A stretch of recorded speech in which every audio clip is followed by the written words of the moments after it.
I do find it quite amusing that the record industry itself chooses to blame the internet for its demise, whereas everyone knows damn well it's because they're not flogging things that people want to buy.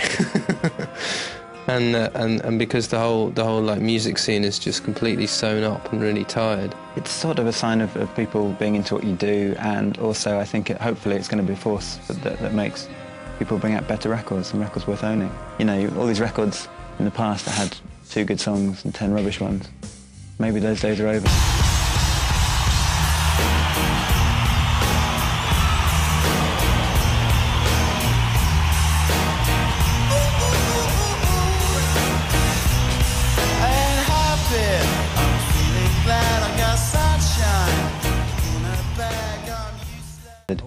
We got funding from a record company to go on tour, and they kept us on tour with their funding for the first 2 years.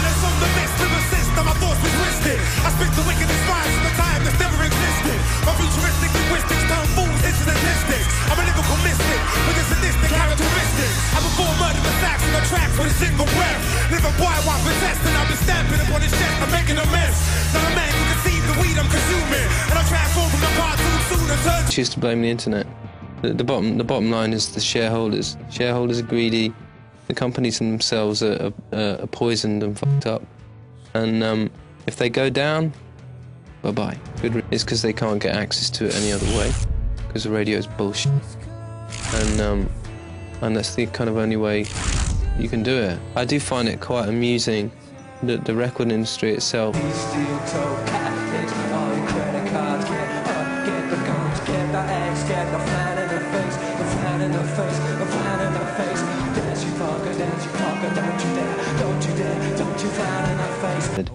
We got funding from a record company to go on tour, and they kept us on tour with their funding for the first 2 years.